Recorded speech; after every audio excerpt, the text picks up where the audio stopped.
Iya.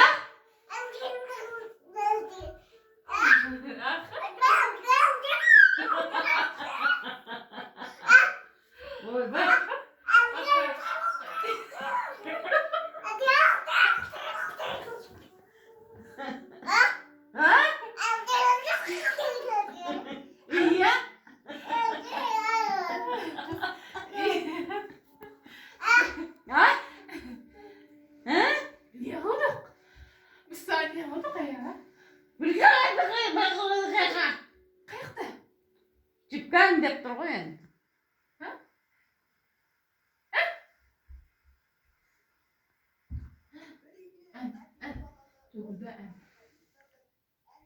Ne oluyor be uşağımayı?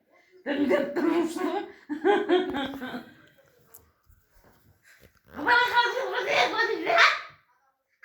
Ha? İyi.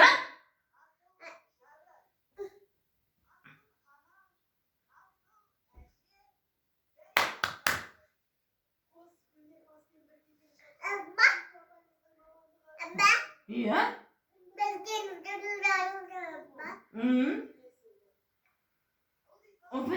Oy.